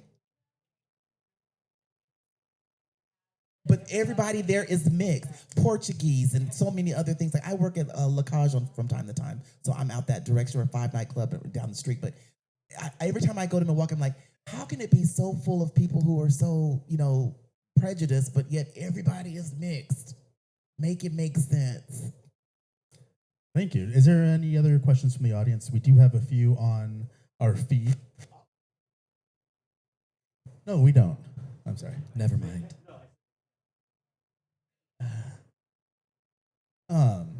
No more further questions. Well, I have a question that I like to ask. What caused you to be here today? How did you learn about this panel? I would have loved to have seen this room packed to the rafters. And because it's not, I'm a little sad, and because sometimes we're talking to the people who are not the problem. So therefore, that makes you the solution. So what caused you all to be here today? Yay. We're Chico. I'm going. I know. I was like, oh, shit. You asked the question where I went and sat down. I was like, and then if it you is could please amazing to watch you state walk. your name and your pronouns for the I was just gonna panel, say, please. it's amazing watching you walk in those heels, hon. They look fabulous. Hello, everyone. Thank you so much to our wonderful panelists. My name is Chico. My pronouns are him, I. I was sitting here thinking about it. That was going to be my question. And really my statement. I'm part of the kink and leather community.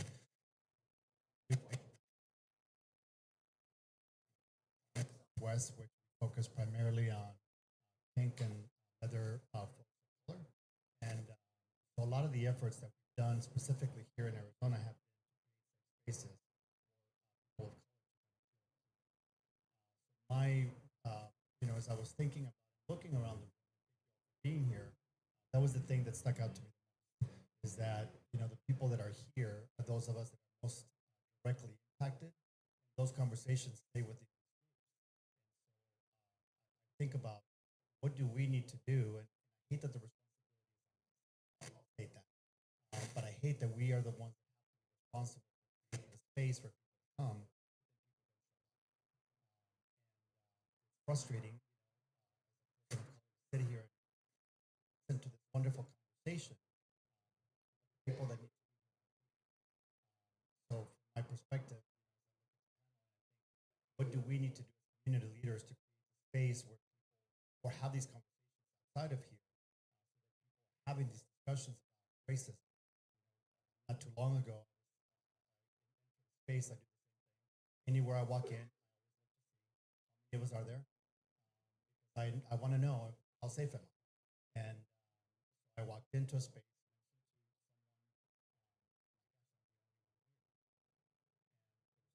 God was, why does it always happen? And so I'd love to hear maybe a little bit from you about how do we, as community leaders, invite more people in, be part of this.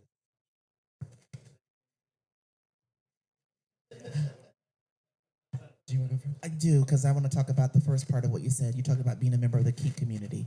When I lived in Oklahoma, I was a member of Excalibur. I was involved with IMSL. I don't know if you guys know about International Miss Leather, but the current Mr. Leather was just recently won by one of my nieces, Honey Davenport, and that was a big to-do because they did drag.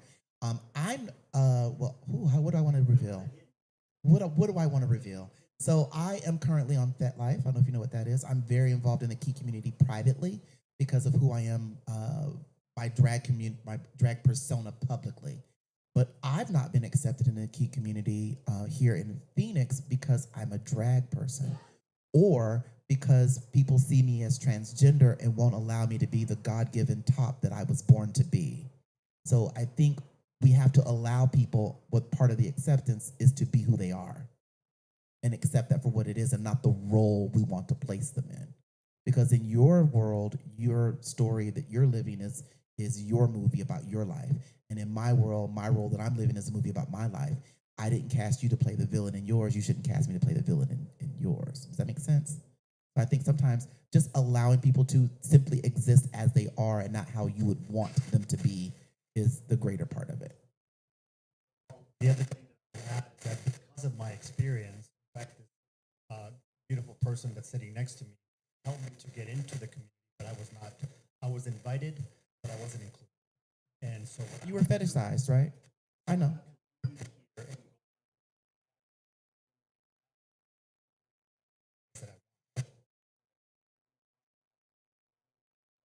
talk to me. An example. Can I say something to you? I flag black left. Are you sure you're ready for it? But this is the same girl who tells poop jokes on stage. If you're ready. Oh, okay. Yeah. You okay. Like I said, there's more to me than just a high kick. It also involves a bootleg. Yes. Chico, the reason that I wanted to jump onto this panel was because I wanted to be able to talk about being a white passing man of color, but also what I was talking about at the beginning, my role as an artist. The thing that I try to do in my work is to present many different faces as being beautiful. Like I was talking about, we all grow up with the idea of what we think of as attractive that is imprinted on us when we're very young. And I want to show in my work, like my audience is mainly white people, that all of these different people can be beautiful. You should be able to look at a person of any race and be able to see that, you know, that person is beautiful. So just shaking up what they are seeing constantly in the feed, what we see in posters advertising events, what we see in art pieces. I did a series about the gods and goddesses, and I was thinking about like, wow, when I'm looking at other representations of the gods and goddesses, they are always white. The Greek Roman ones specifically. They're stolen from African gods. If you ever want to look into it, I can give you I can tell you about that. Yeah, that's a whole thing. But yeah, just shaking up what people see as beautiful, I think, is a good place to start putting that seed in and letting it germinate and grow into a bigger awareness about where their blind spots are. I think because a lot of times people think that things like the default for everything is white. You know, look at like the Little Mermaid. You know, a fictitious character that they blew up. They blew up, and now the latest one is Helen of Troy, another fictitious account of something that this just cannot be. I stopped going to things like they have like the different cons that go on here for like the cosplay and stuff because I would watch white cosplayers get upset with a black person playing a character that was fucking orange. You know, it's like, but they can play that character because, you know, the default is white. I could talk about this for hours. And it just always brings me back to, they always talk about the fragility of everybody but themselves. The need to want to conquer or be seen in every space. You know, I can't tell you with how I have to handle the white lady who stands up in the middle of the drag show and wants to jump on stage and then get upset when she gets put out. Not realizing that it's not about you, Becky. I'll answer your question as well, Chico. And then we have one more question, and then we have to just keep moving on. Just for the sake of time, we don't want to keep everyone here too late. I was invited by Meister, Jesse, the CEO of the Queer Center, who's put on and welcomed everybody to this event. And also, as a leather title holder, I also got a lot of pushback from being a little bit too sparkly on stage and performing within the drag spaces. And when I first got my leather title in 2024, and I then since then have became the promoter for the Southwest Leather Bear family, and this is the first time in Southwest Leather Bear history that every member of the family are people of color. So we have a 2026 Mama Bear, Daddy Bear, Cub, and Pet, all people of color. And we got still a lot of pushback. Drag performance for the Mama Bear title within the leather space. We have pushback from having too many titles within one family. And it's interesting that we have so much pushback within our own community.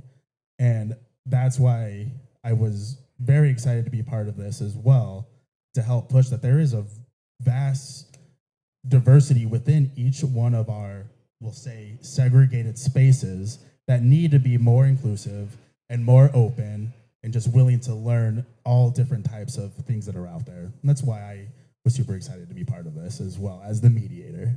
And I will say congratulations to Black Dahlia, who's the Southwest Leather Bear mama. Yes. She's not only just a drag performer, she's not only just my niece, she's also the Southwest Leather Bear mama. I think that people should be allowed to have more than one thing they like. You know, I like vanilla ice cream, but I don't always eat vanilla ice cream. Am I only going to be relegated to just like one flavor? You know, I think people should understand that people can do more than one thing. And I think that's where the problem comes in. I recall when you were being part of our competition, and I kept saying that it wasn't a drag competition. I kept trying to tell you, show more people about Shibari, about the tying. People can be able to approach you and ask you questions about the leather and kink community. You know, I was always very gracious that you were there, showing what you could do and always trying to encourage you. I hope you felt encouraged by me. Absolutely, it did. Okay. And at the end of the day, you know, I try to tell people that this contest wasn't just a drag competition. It was for all walks of life sharing their art. And I think that you were able to do that. And I want to thank you again publicly for being and bringing what you had to the program. Because of you, other people like Black Dahlia became involved in the leather community and is now representing as a person of color. Had you not been there, she wouldn't either. So thank you. Well, thank you. One last question. So you ask, why am I here? My name is Marshall, and and like Michael said, I enjoy being uncomfortable. And also, like you, Mia, when I walked in, I was like, why are all these seats empty? They should not be empty. And you know, when I look back even into the history, which I tend to do a lot, one of the earliest female impersonators in Arizona was indigenous. 1894 in Tombstone. So there's a whole story that hopefully we'll be doing some cool stuff with that later on. But through a brief conversation yesterday, learned that there was a lesbian who was at the forefront of the Montessori Festival, celebrated right here in Phoenix. And I'm like, well, why aren't we talking about that? And so always looking for those things we should be talking about. So thank you all so much. My question would be, how do we get this room full of people? What would it, I mean, is it location? Is it people? Is it, I mean, how do we entice folks to want to grow and be welcoming of the community as a community? I have done a few lives during the pandemic because I had nothing else to do with myself. And I called a community chat where we talked about things that people wanted to discuss, and we got very lively. I remember once I was coming back from Bisbee, and I did that challenge where I challenged all the other bars to hire people that looked like something other than what they have at the bar. And I personally went around to all the bars at the time, some of which are no longer. I had 32 applications from 32 gay bars here in Phoenix. I filled out and completed and returned and got 0 callbacks for a job because they didn't see any viability in me. I think constantly having these conversations, and next time you hear about one of these, invite your friends, invite your family.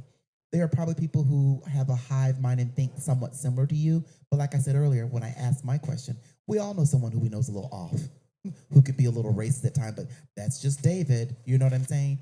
Those are the people that we need to reach. So it's almost as if we say, you know, my dad was a pastor, you know, we're preaching to the choir at this point. But I think the choir is one thing that can always and should always be heard. So make sure that we're not only having these conversations in these spaces, but we take what we've learned today, if you've learned anything, and utilize it outside of these spaces. If anyone is interested, please follow me, Mia Inez Adams, on Instagram or Facebook. If you haven't learned, I have a very big mouth and don't have an issue discussing anything. And I actually love having these conversations because I love to make people uncomfortable.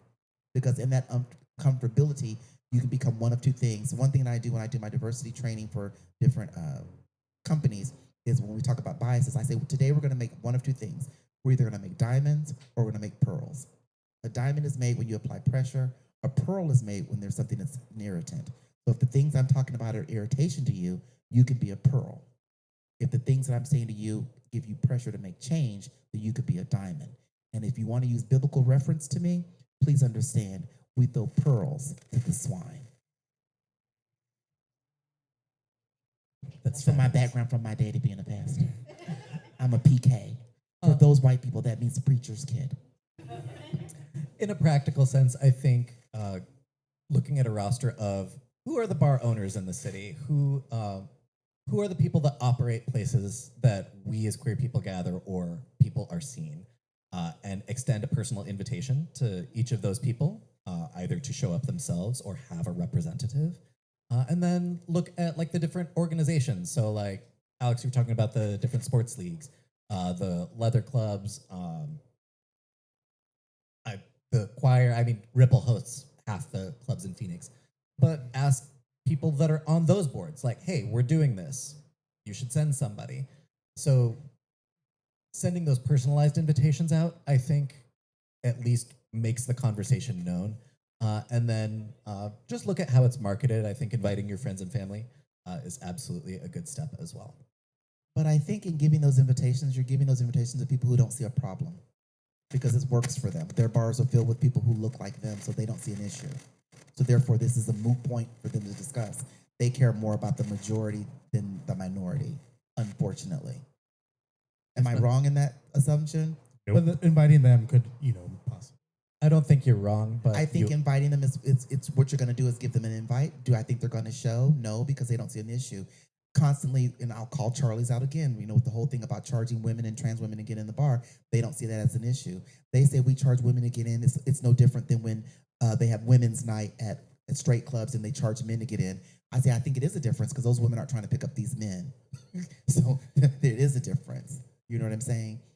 So it's once again, it's making people reflect back on what they see. So calling them out or maybe asking, hey, do you have any bartenders of color? Do you have any trans people who work here? Do you have any women that work here in your bar? And see what they have to say in reference to that. I've spoken to the person whose bar I work at, and that's how I learned that there was a black bartender at Oz because he was searching for one. I also learned recently that the new owners of Newtown are black. I just learned that. But just because they're black doesn't mean I should just run over there. I'm going to, but doesn't mean I should. They make one of the best margaritas in the city. I don't drink. I really don't know. We do have one more question, and we do just need to move on. But the conversation has been very good, and I love how kind of candid everybody's becoming together. So I love that, how just synergistically just flows together. But one last question. Also, uh,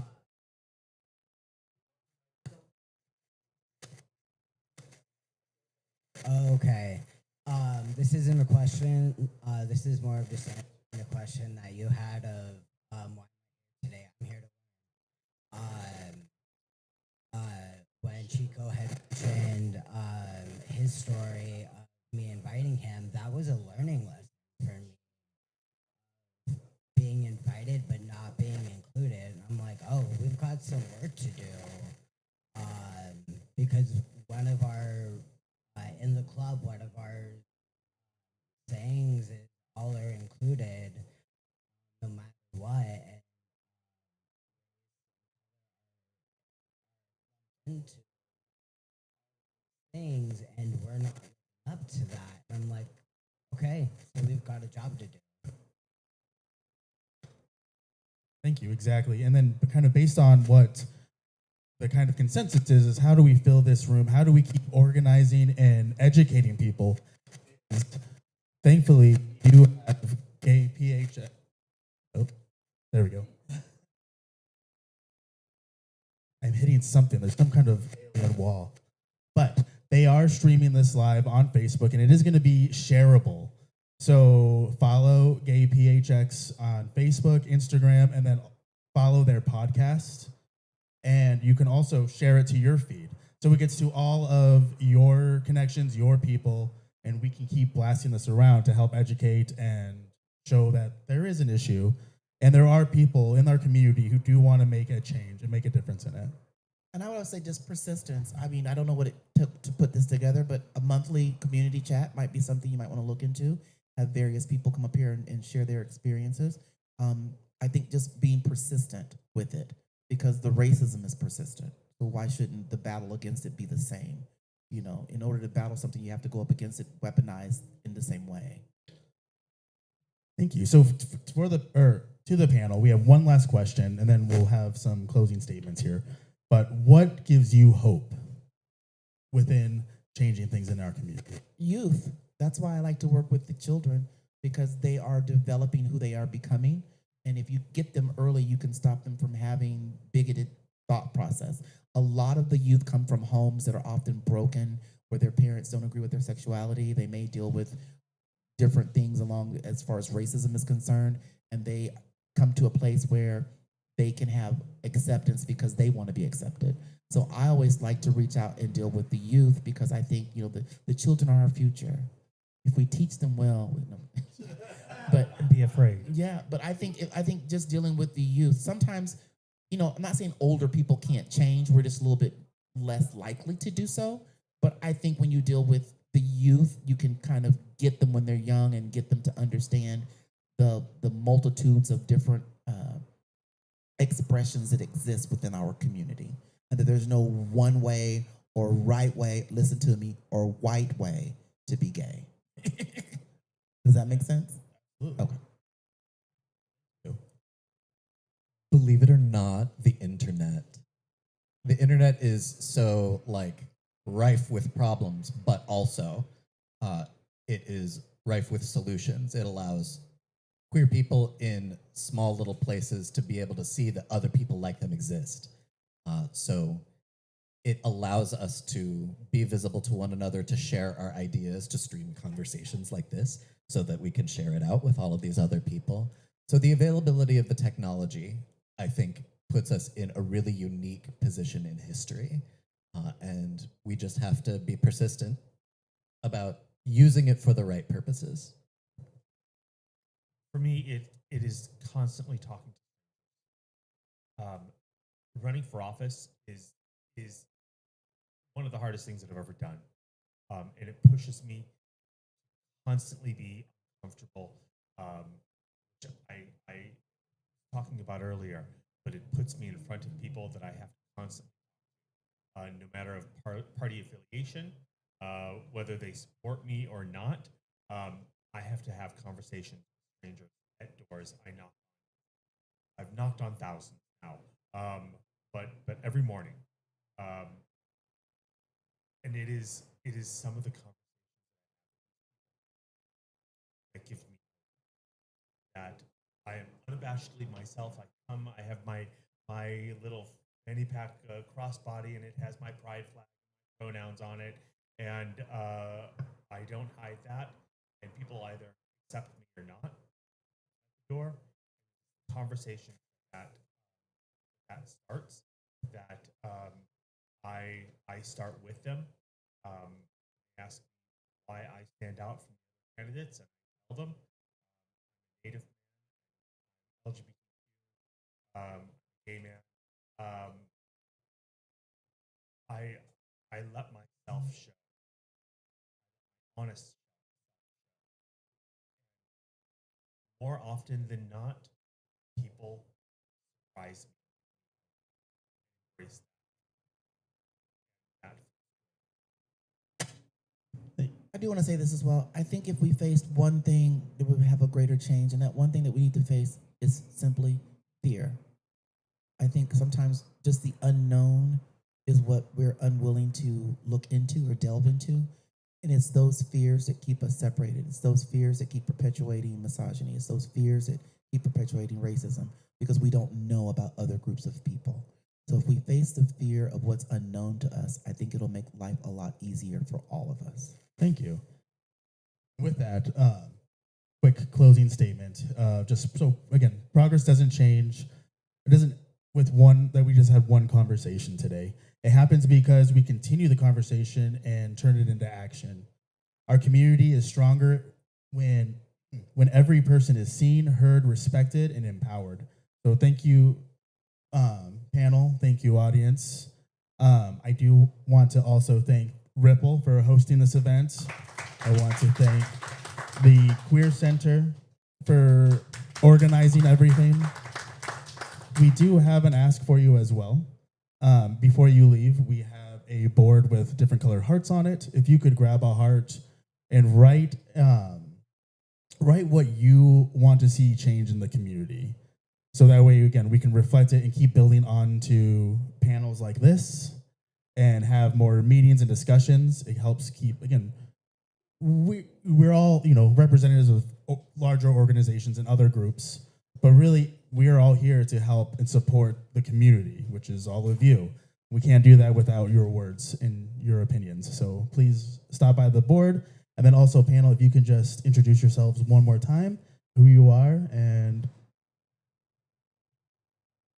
Eric Turner, he, him pronouns. I'm the founder of the Open Circle Art Collective, and I am a kinsman of the Phoenix Boys of Leather, local artist. Hi. Mia Inez Adams, today here is Taryn Michelle, woman of trans experience, drag performer, community activist, trans activist, and excited to be included in these conversations because these are conversations that I actively have all the time. Michael Mazzocco, pronouns are he, him, his. Proud gay indigenous man, candidate for Phoenix City Council 4. Thank you. thank you. And I am Boy Alex, your 2026 South. No, that's the other one. We're 2026 in Mr. Imperial Court. I'm also a member of the Phoenix Boys of Leather, and it was an honor for me to help facilitate this event and listen to such amazing members of our community and have our community witness some great things that you all are doing. So thank you. With that being said, everybody have a wonderful Saturday and enjoy the rest of your afternoon. Go support a queer business.